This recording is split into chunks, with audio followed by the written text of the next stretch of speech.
Good morning, everyone. Thanks very much for joining the Selling a Home in the Netherlands webinar. I hope everyone can hear me clearly.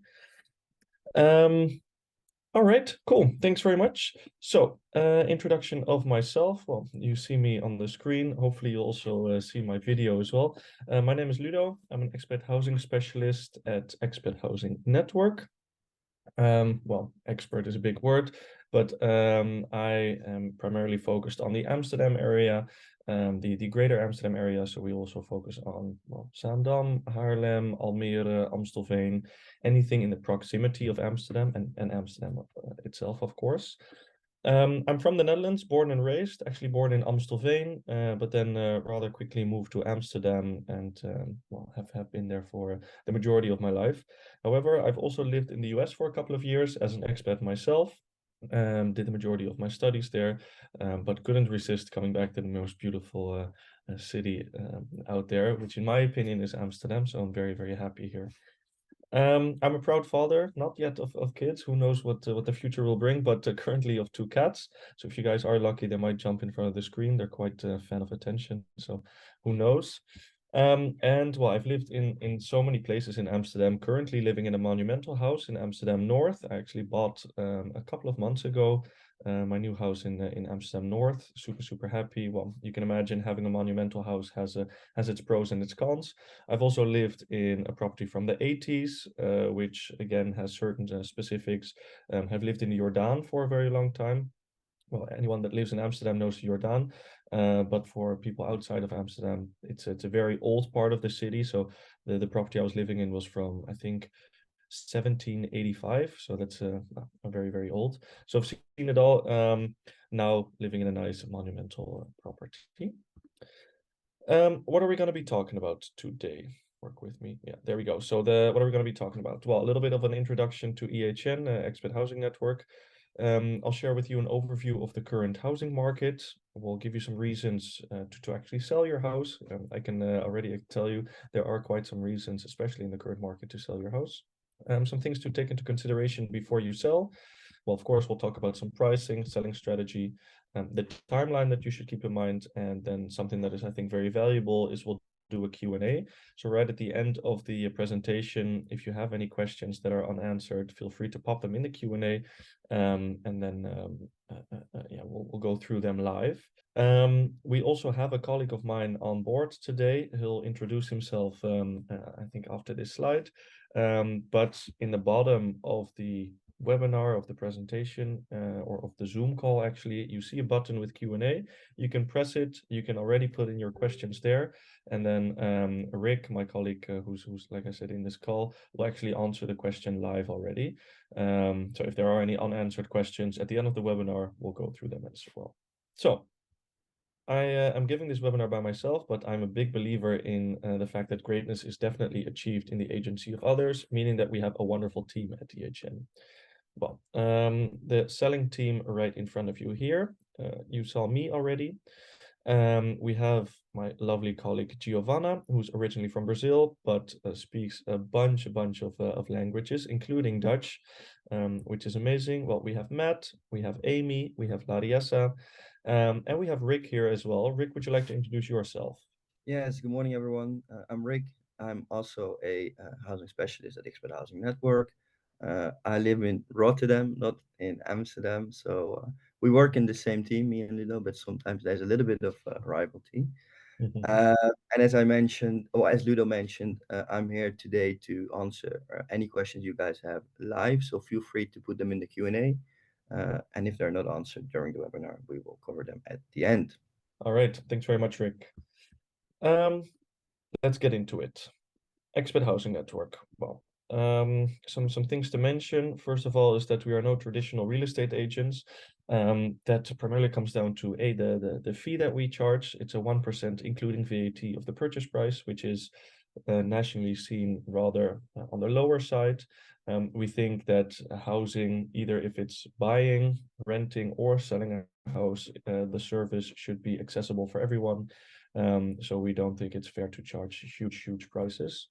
Well, we help with, or we actually were specialized in buying and renting. So EHN started from a basis of a need to find a property.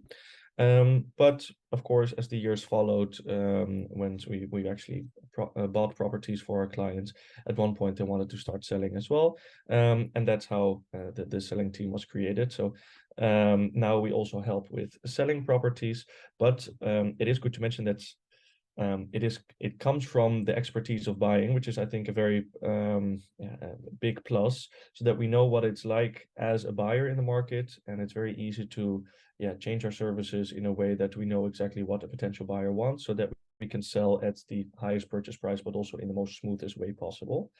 As you saw on the previous slides, a lot of our colleagues either are expats or have had an expat experience themselves. So we also know what it's like to not fully maybe understand Dutch law or even speak the Dutch language. So things that a typical real estate agent might not think about, we've gone through ourselves, and we'll be able to guide you through that process from an expat perspective as well.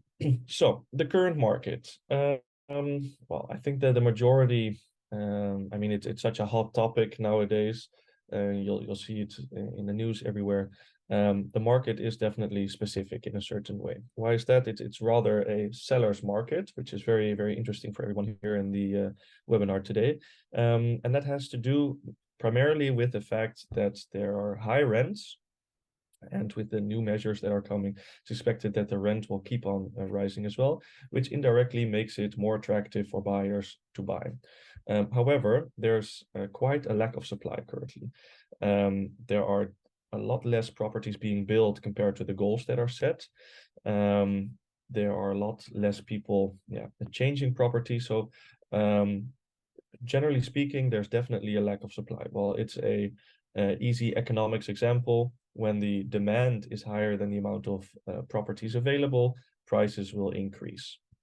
Now, there are also some new measures in 2024, for example, that the transfer tax exemption threshold is going up, the threshold to be able to make use of the national mortgage guarantee. All of these things making it very attractive, or more attractive, for a potential buyer to buy. With the combination of the lack of supply, will make that the prices will keep increasing, and making it more and more of a seller's market than it already is. Now, some other fiscal benefits that are applicable for buyers. There's currently a transfer tax exemption. There's the interest rebate, of course. So if you do purchase, then you can get back a part of the interest that you've paid over your mortgage payments. There are no capital gains taxes. Now, this is also very beneficial for a seller, meaning that if you want to sell your property, of course, you have to pay off your rest loan, the rest of the mortgage that you have, but there are no capital gains or anything like that, or additional taxes that you're paying over the profit that you make on the property. That's just money that you can put right in your pocket, or a potential new purchase. And there's currently still tax-free parent donation, making it attractive for a bit more wealthy families to purchase a property for their children via a tax-free parent donation, and via the purchase of a property. So all of these things, again, make it more attractive to purchase, and therefore more people interested in the properties that you potentially have to offer. Some numbers. So what we see is that the numbers of transactions are average currently. It's around 34,000 properties that have been sold in Q3 of 2023. But what is funny to see is that actually since Q3 of last year, it's currently still the lowest amount of properties available on the market, and that immediately has effect on the purchase prices that we see. I read an article today that since I think around January, February of this year, the amount of overbidding, the overbidding percentage, it decreased a little bit, even to a 0% mark. But since Q3, the overbidding has increased drastically again, meaning that, well, again, for a seller, it's becoming more and more interesting to list their property.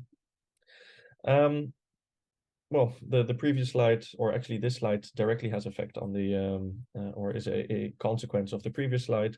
The amount of days that it takes to actually sell your property has been going down as well. Whereas in Q1 of this year, it was around 42, 43 days.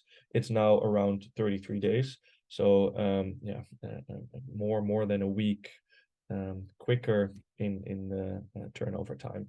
So this directly has also effect on, a purchase of a new house. What we see is that a lot of sellers, they first try to sell their property and then look for a purchase home. But this has been switching because it's a little bit more difficult to actually purchase a property compared to selling your house. So now we see that people first make an offer on a new property that they potentially want to buy. That process takes around 3-4 months. In those 3-4 months, you can sell the property that you currently have, because the turnover time is just not what it used to be. Then some reasons to sell your house. Well, everyone has their own reason to sell your house. I mean, that's also one of the reasons why you're in this webinar, most likely. But I definitely listed a few to, well, keep that brain work going, so to say. First of all, if your family is increasing or decreasing in size, maybe you need some more rooms because you just there's a baby on the way or anything like that. You're upsizing, then it might be nice to actually get a little bit of a larger home as well. Maybe you're in a age where your kids are going out on their own, the birds are leaving the nest, and you're looking to have a little bit of less space, meaning downsizing. It might also be, and I can imagine that's a lot for the people in the webinar today, is that you really relocated to the Netherlands, you rented for a year or two, then you wanted to settle for a couple of years, you purchased something, but after 5 years, you're going into a new adventure, you're relocating to another country, and therefore you want to sell your property. It might also be that either your neighborhood or lifestyle is or has changed. For example, a neighborhood that used to be very, very quiet is now becoming rather busy. A lot of cafes, maybe even clubs and such, starting up in that neighborhood might not be so attractive anymore. Or you were in a age where you wanted to have the bars, cafes, clubs in your area, but now you're getting a little bit older, might be starting a family, and your lifestyle changes, and therefore want to change location. All of these things might be applicable for you. What we see more and more, and that's becoming rather popular last couple of months and years, is that people are looking to renovate their property, or at least buy a project, really. So they buy something that is on the older side, they completely turn it over and make it into exactly how they envision their dream home. But once it's done, sometimes their hands start to itch a little bit again, and well, looking to take on a new project. You can flip the property nice in that way, from a value perspective, but also can be nice to just take on a new project in that sense. Now, something that is, of course, 9 out of 10 times that the biggest reason, and that has to do with financial reasons.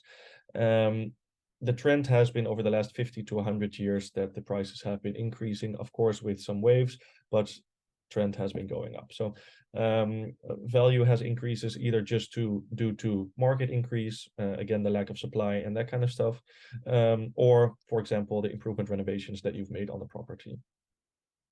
Might also be because you want to be more liquid. You need a little bit more money because you want to buy a new car, or you want to travel the world and need money because of that. It can be that you just need cash and you need to free it up by selling your property. Now, last reason, and that can just be because you are retiring, maybe also is in correlation with the downsizing. But a lot of people, they purchase their home, pay off their mortgage in a certain period of time, and then free up cash by selling their property again, to fill it up with their pension that they might be receiving. So all of these things could be reasons to say goodbye to the home that you currently live in. Now, this is not just in the housing market, but I think in general a thing, but therefore also in the housing market. Preparation is definitely key. There are some things that you need to take into consideration before you can sell or want to sell your property. And these are, of course, things that EHN will guide you through and make sure that you don't miss any things. But it starts with a complete file of documents. Things that are easily accessible, things like a deed of ownership, energy label, homeowners association documents, but it might also be things that you need to apply for, things like mortgage information with your current mortgage provider. How much mortgage do you have left? Will you need a bridging mortgage for the property that you in the future want to purchase?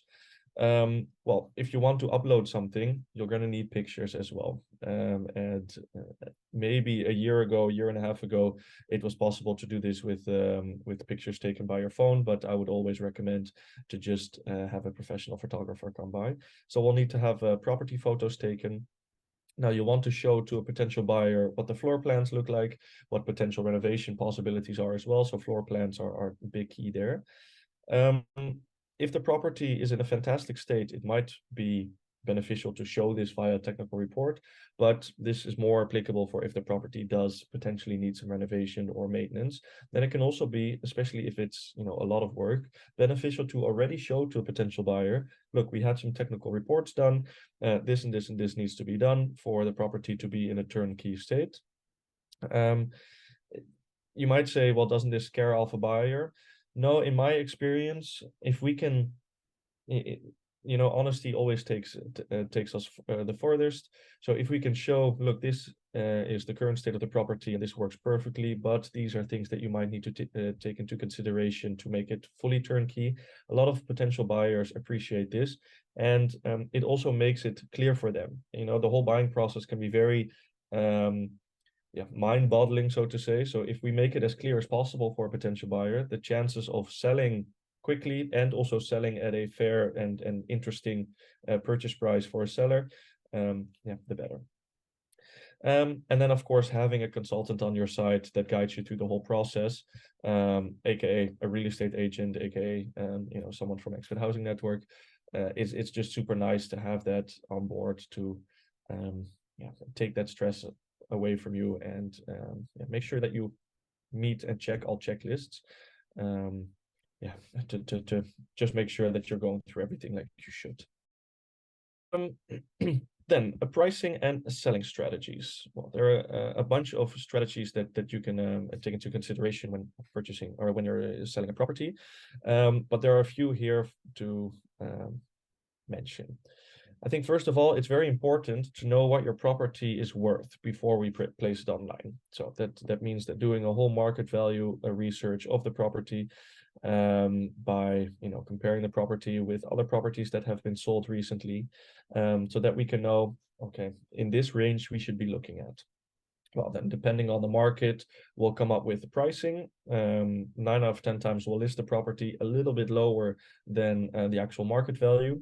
Why do we do that? To make more people enthusiastic about the property, and to get more and more people actually to the viewings, so that from there on we can create that more enthusiasm and potentially get interesting offers. Now, there are two strategies that I want to mention that we see mostly in the market, and that's either working with a deadline or not working with a deadline, meaning working with negotiations and that kind of stuff. Well, what we see is that typically we'll want to just start off without a deadline. We'll have the viewings, we'll gauge the interest, see what kind of people are coming to the property, if people are enthusiastic about the place and potentially placing offers. If we get one offer, an offer that is already interesting, we can then enter into the negotiation phase. So it's a back and forth, coming to a middle line and making sure that both parties are happy with the whole deal.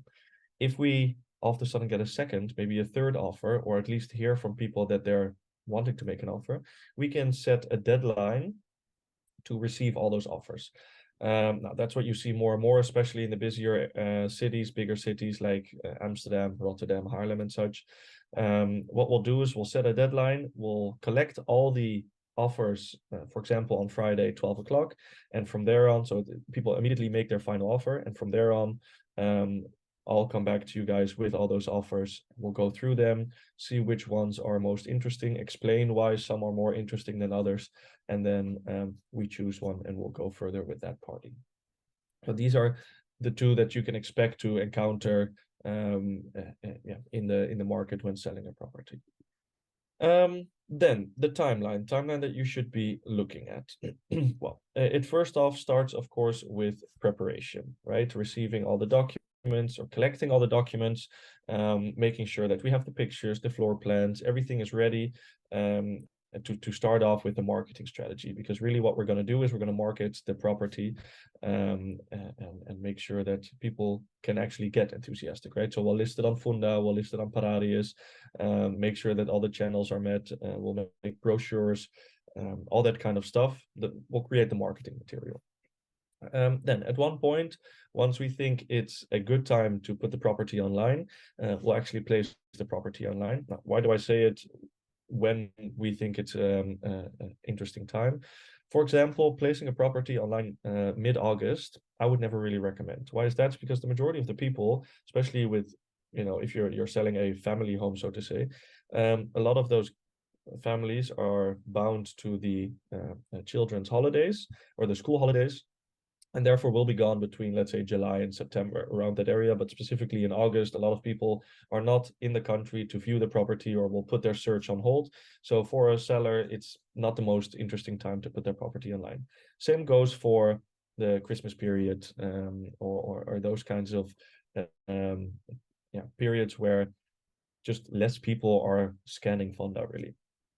So for example, if we start today, then either we list it, definitely by the end of this month, or if you have the time, I would say let's wait for the second week of January, where people are, have set new goals for their new year and are like, okay, I think I want to purchase a property, go on Funda, and then boom, see your beautiful property online.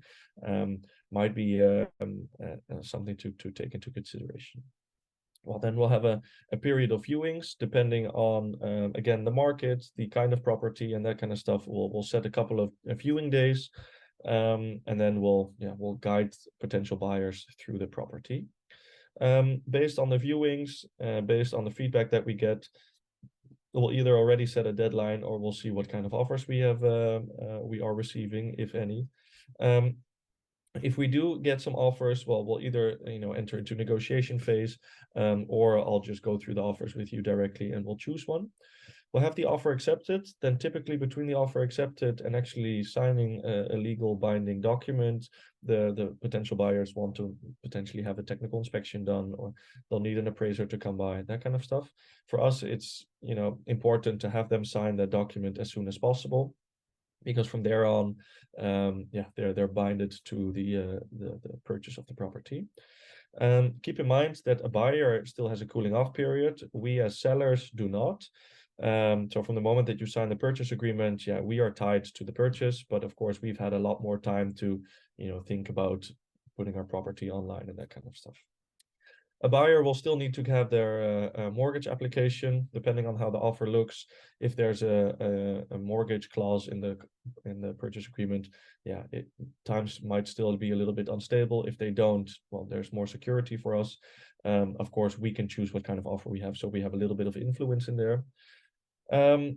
If the mortgage has been approved, then depending on if we still need to wait until we get the keys of the new property, of our new property, of the property that you're buying, we wait until the transfer date.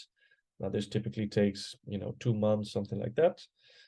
We'll receive a statement of completion document with all the costs that you will incur in this whole process. Now, luckily, it's a lot less than when buying a property, because the buyer is actually responsible for paying for the mortgage and all that kind of stuff. So you've, of course, all seen the statement of completion from a buyer side. Luckily, the statement of completion from a seller side is a little bit more attractive, because at the end of the document, 99% of the time, it will be a surplus, meaning that you'll get money. And that's always nice, of course. They say Christmas comes early that year.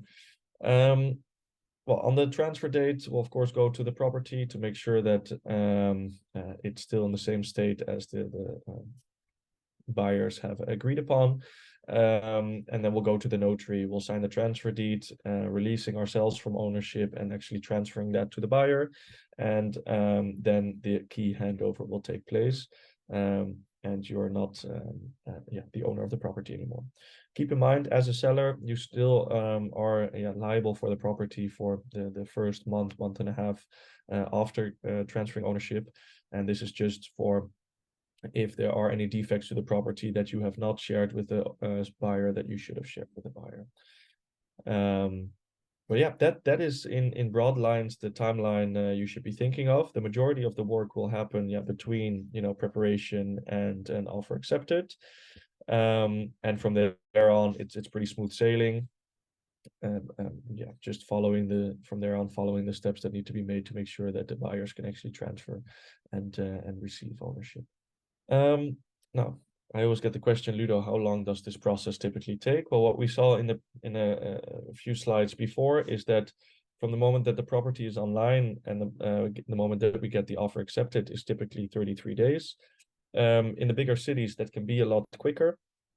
If you're selling a rather big property, freestanding property in a less popular village, then the turnover time will be a little bit longer. But I would say that typically takes, let's say, 33 days, and then you can add another 2 months, around a month of preparation before and a month of waiting time afterwards to actually transfer the keys. Then our selling services. Well, what kind of package do we offer? It's pretty straightforward, I would say. It's the complete package, and what you get from there is, of course, an intake. So we'll talk about your personal situation. We'll go to your property. We'll see what the property is like. We'll already be able to give you an indication of the value of the property. Some things that are that could add value, for example, giving you tips on, to do some paint work or have this fixed, that will immediately give a lot more or make the property a lot more attractive to a potential buyer. Of course, you'll have access to a personal selling manager. So we prefer to just work with one person, so that you can have direct lines with one person, because it can be a quite intensive process, but also a personal process. But we do, as you saw before, have a wholesaling team that can work as a catching net if anyone's on holiday or anything like that. Of course, we'll coordinate all essential preparation. We'll arrange and conduct the property viewings. We'll manage offers, and we'll manage all the negotiations. A big one is we'll screen potential buyers. Now, why is that a big one? Is because if we sell to someone and they cannot get their mortgage arranged or anything like that, we pretty much go back all the way to the viewing stage. And if the market changed back then, it can have a lot of impact. So something to take into consideration. Well, we'll prepare and review the purchase agreement. So if we are selling inside of Amsterdam, then the notary will draft this up. But then, of course, it's up to us to make sure that everything is up to our standards. If you're selling outside of Amsterdam, then the purchase agreement is actually drafted up by ourselves as well. So that we can make sure that everything is exactly how we want it to be, and meet our expectations, but also is lawful and everything like that. Of course, we'll arrange a final property inspection and then attend all the inspections and notary appointments as well. So if a buyer needs an appraiser, we'll go to this appraiser, open the door for you and everything like that. If the buyer has a technical inspection, we'll be there to conduct this, guide this and everything like that. Same goes for the final inspection. Then we'll go to the notary appointment and just be your right hand throughout the whole process. Pre-transfer support, post-transfer support. So the whole, through the moment that the offer is accepted until the end of the liability term, will be there to be the point of contact for any third parties, really. All right, cool. Then let's move on to the Q&A.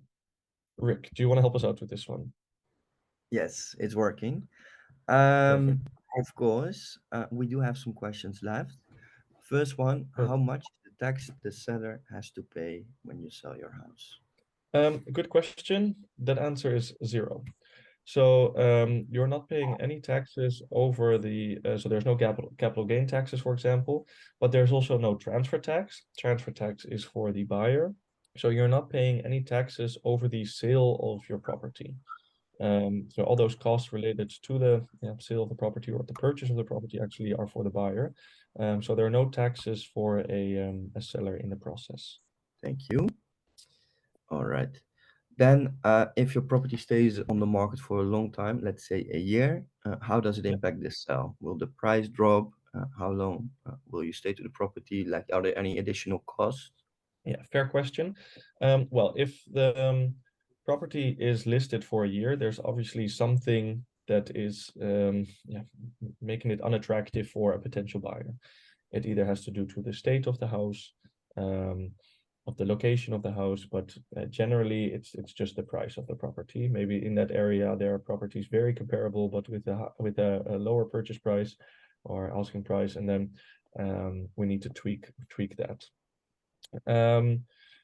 We, of course, will stay invested as long as needed to actually sell the property for you.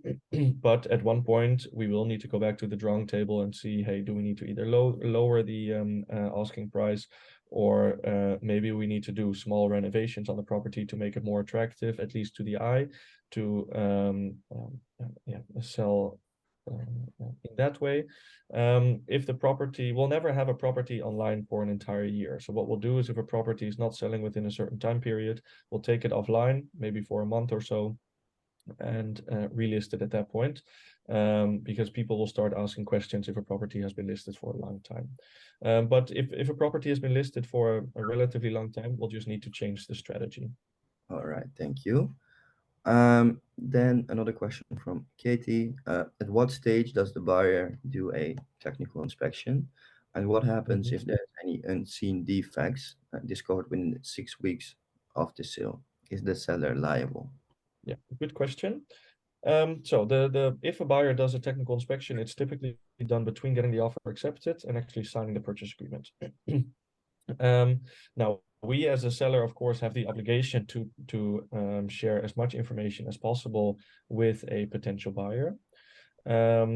If there are any defects that we are not aware of that come out of the technical inspection, there are a few things that can happen. Either they will want to renegotiate, and we either accept or not. Or they, if there really are huge defects, then they might want to withdraw from the purchase. But that typically never happens, because if there are huge defects, then we will be aware of it, and we'll be able to share it prior to accepting an offer. Now, that's why it's important that the preparation is as thorough as possible, because if we share, for example, that well, what are some things that maybe there's some moist behind a bathroom tile? If we share this beforehand and the buyer still decides to make an offer and then finds out that there is indeed moist behind the tile, they cannot enter into a new negotiation phase, because we have shared everything already beforehand. So it's not unknown information. They can only come back to us with unknown information, and then we can potentially renegotiate or anything like that. If they find anything after the transfer has already happened, then it really comes down to a case-by-case study. If it's something, again, that we should have been known or should have been aware about, but did not share with them, then the seller can be held liable. But again, if we share everything that we know about the property, then typically it's a defect from the buyer's use of the property, and will not be held liable. All right.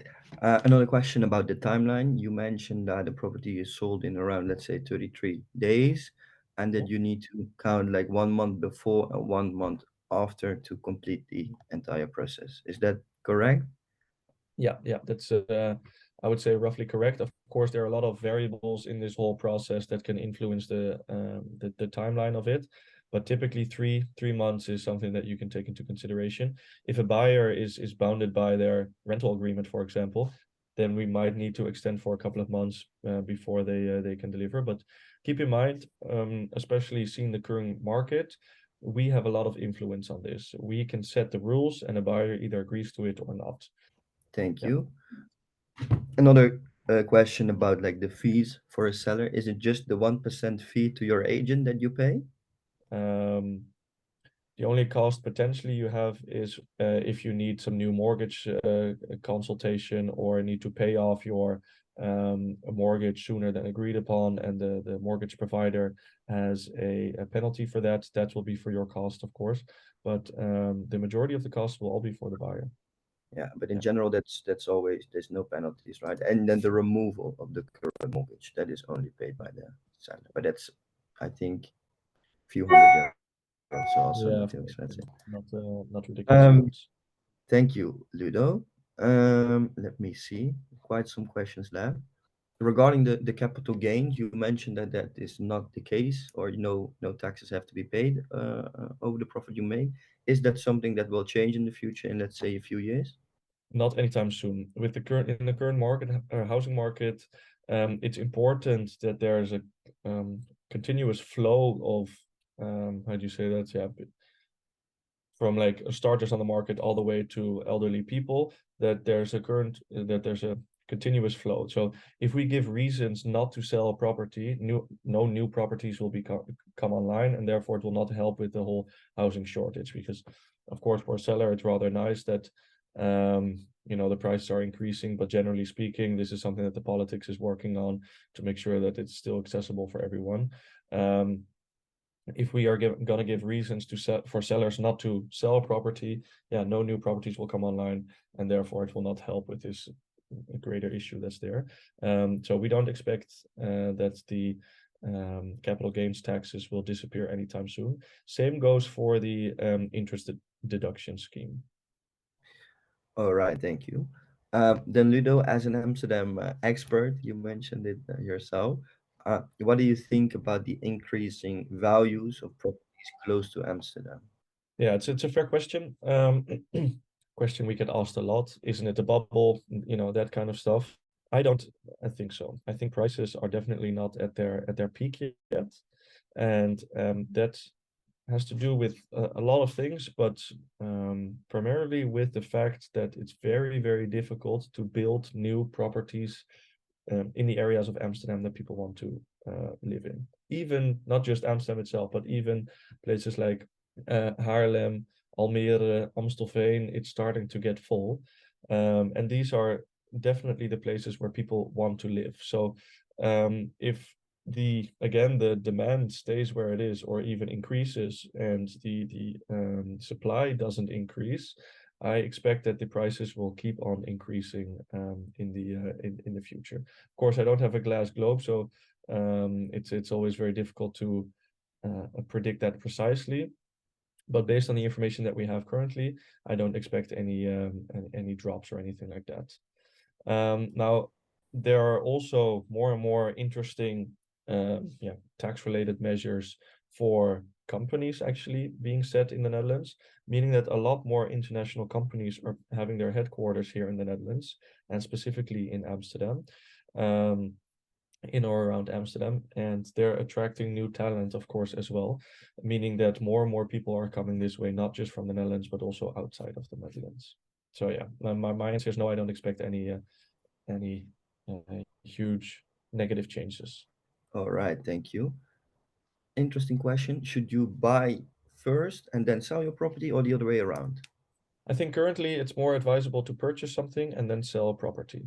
And why is that? Is because purchasing something can be more difficult than selling a home. If we purchase something and then we say in the offer, we need 3 months or 4 months before we can transfer, then in those 3 or 4 months we have the time to sell a property. So I would say look for a purchase home, find something, and then once you have secured a property, then you can sell the home as well.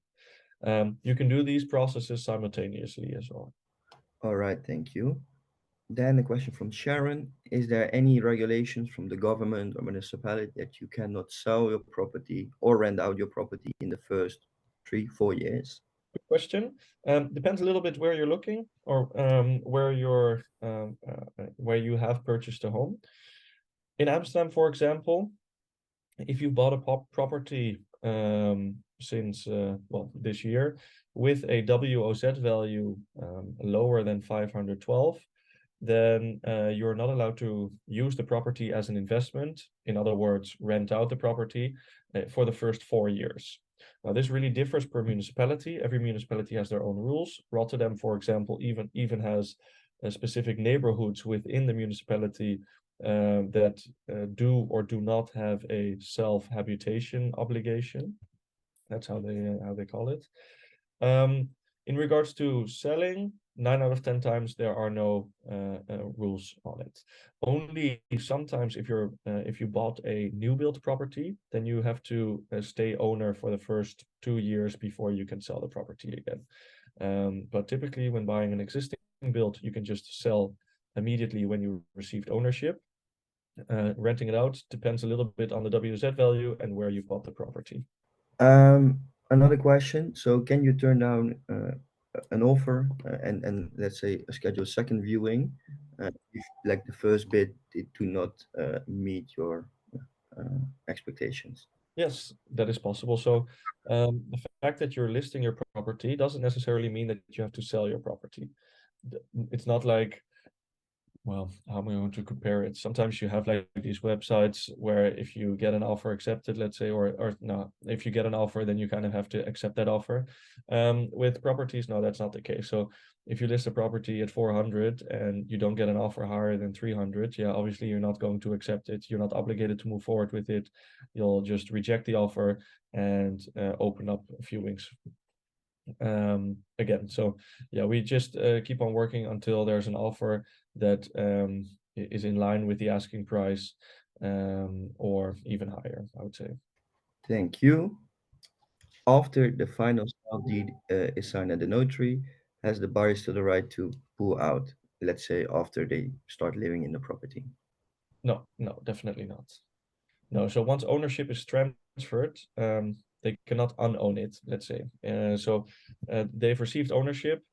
This is mentioned also, or this is registered in the cadastre, in the land registry. So they cannot all of a sudden, yeah, kind of reverse it and put back ownership to you. So that's it's not possible. Even if they sign the purchase agreement, only if they have a mortgage clause in there and the mortgage gets rejected and they can use that clause, they can pull out. But even then, if they don't have that clause, for example, or that clause expired already, they have to move forward with the purchase. Otherwise, they're liable for fees. If they've signed the transfer deed, yeah, then nothing is possible anymore. Thank you. Then interesting question. What can a seller do to increase the value of a property? Yeah, that's a good question. There's a lot of things you can do, of course. First of all, make the property more cosmetically attractive. Sometimes just repainting the walls can be a thing that immediately has a high return on investment. So even if you just have a painter come by, maybe it costs 1,000, maybe 2,000 euros, but that can be such a yeah, how do I say it? A scenario changer, let's say. So if someone comes into the house and sees a completely fresh home, 9 out of 10 times it's really feeling based, right? And that feeling, you have it or you don't within the first 15 seconds that you're in a house. If it looks a little bit dirty, the walls are damaged, that kind of stuff, people can already have a feel like, okay, gosh, it does need a lot of cosmetic work. Whereas if everything looks clean, then immediately they can be enthusiastic on the house. So if you put 1,000, 2,000 euros down just to have everything freshly painted, that will quickly return on itself, so to say. Then of course, requesting or changing the heating system, this CV kettle. If you have a very, very old one and add a new one so that you can go from an energy label C to an energy label B, that immediately has effect on the value of the property and also makes it more attractive for a potential buyer. For example, the mortgage or the loan yeah, the loan rules, so to say, are going to be changed next year. If you have an energy label B, you can immediately get like 10,000 euros more from a mortgage perspective, and that is 10,000 euros more that a buyer can spend on your property. So if you replace the CV kettle for 1,500 euros, but then can get 10,000 euros more, it's directly 8,500 euros profit on a change like that. So these are all kind of things that you can have a look at. But I would say the lower cost and let's say highest return on investment is just cosmetic work. to make the house look nice. You can also have the property styled for a couple of weeks so that during the viewings there's furniture in it that the generic person enjoys. All that kind of stuff can be of value. Thank you. Smart question from Maria. Is it possible to put or to change the WOZ values to increase it in regards to the regulations that are applicable? Yeah, fair question. To some degree, but not really. You can always, so the WZ value is based on the bulk data that the government has based on your the square meters in your neighborhood, so to say. They don't look at finishing, so having a nice kitchen, having a nice garden, a roof terrace, or that kind of stuff, yeah, it doesn't necessarily really impact the WZ value. It should, but it doesn't. However, if you don't agree with the WZ value that the municipality gave you or the government gave you, you can object to it. And you can give a reason why you object with it. And typically people do this to get a lower WZ value because your taxes are directly linked to your WZ value. So yeah, people will typically want to have a lower WZ value. However, if you want to, increase it, if there's only a small difference of like 10,000 euros or 5,000 euros, then you can go to the municipality and say, look, I think the WZ value should be higher because I have a super beautiful kitchen and I have a huge garden and I just renovated the bathroom. And did you guys even see that I put a dormer on the house and that kind of stuff? Then the municipality might be willing to increase it. But yeah, it's not very typical to object to the WZ value to get a higher WZ value. Thank you. Um, does wallpaper decrease the value of your property, and is it a good idea to remove all the wallpaper before you sell? Well, it depends on what kind of wallpaper you have. If it's white wallpaper and it's done very professionally, then and it's just painted over, then it doesn't really make a difference. But if you have a very specific kind of wallpaper that you really, really like, but even you consider it as specific taste, then it might not hurt to remove it and just paint the walls white. White is always the most neutral and accessible color, and people are or potential buyers are a lot more able to see the possibilities when they're looking at a clean canvas, so to say. So it can't hurt, but it's, I think, specific to your situation. But these are things that we can definitely advise you on once we're having your intake conversation in your house. We'll go through the property and then give you pointers that might increase the value or increase the chances of selling at a good price. Thank Yeah. you. What is considered to be average to live in a property? Let's say how long? Well, it depends on a lot of factors, right? So if you, for example, myself, I think I'm going to live in my property for maybe only 3-4 years, because within that time period, I expect to start a family and I might need some more rooms.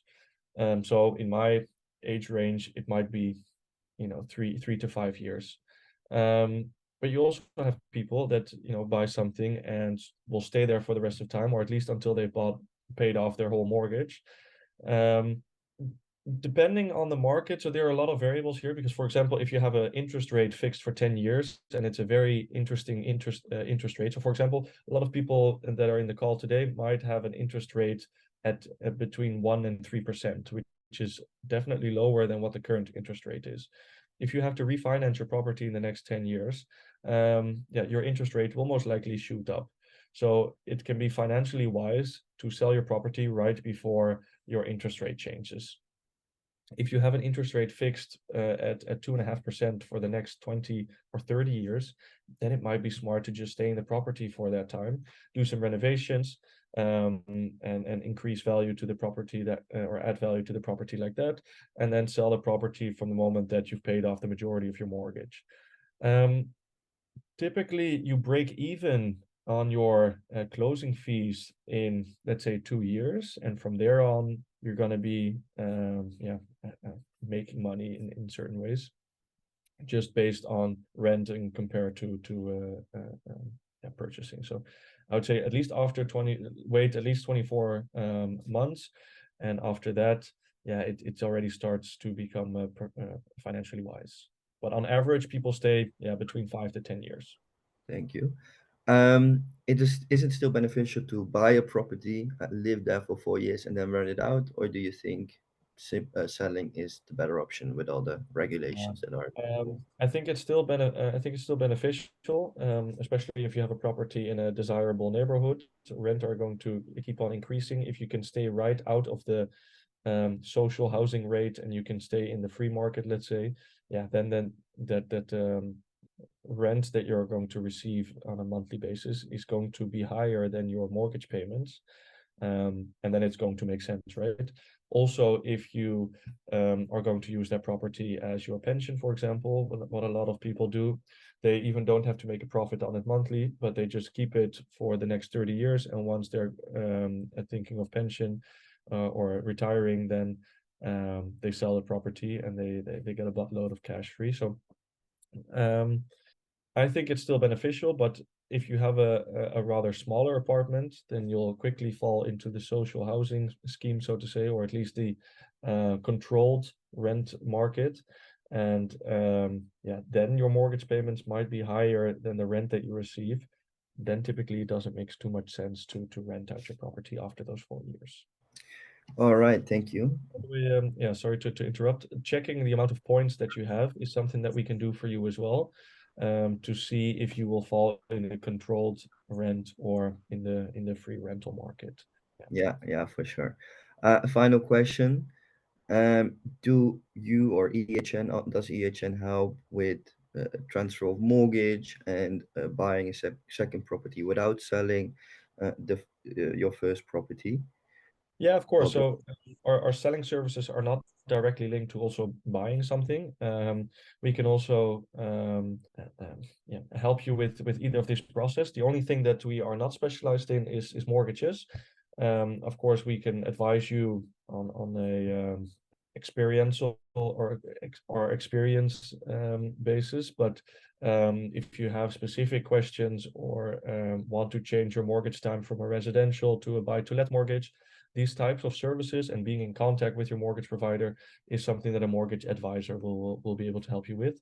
Of course, we have a lot of mortgage advisors we work with directly and which we can link you with. I see two more questions coming in, and this is more Sure. focused on that thing, I think. But how does social housing come into picture? And does the WZ value determine whether it's social housing or not? Well, no, it comes all down to the amount of points that your property has, and then there are a lot of things that affect the points that affect the points, so to say. So the WZ value is definitely one of them, but you can have a very high WZ value and still not meet the points.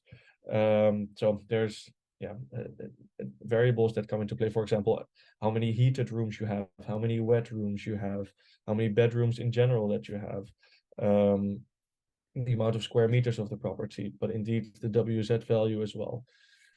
So there are a lot of considerations when that should be taken into account to see if a property will fall into the controlled rent or not.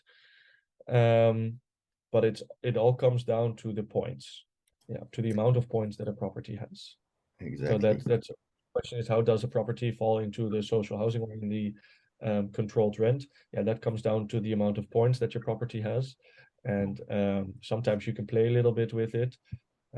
For example, if you're just under the points, which means that you fall into the controlled rent, you can add a radiator into the bathroom, make it a heated area as well, and then boom, you get 5 point extra or 10 points extra, and then you're in the free rent. So there's ways to play with it a little bit. Um, but yeah, that's the points is where it comes down to. All right, that is it.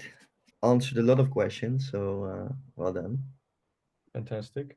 If there are any questions that pop up after the webinar or things that you think, oh shit, I should have asked that, then you'll receive the recording and the presentation slides most likely tomorrow with my email address there as well. Feel free to reply to that email if you're ready to schedule a complimentary call. Then feel free to press this link, or I think in the email they'll have a link as well. And then I hope to speak to you guys soon.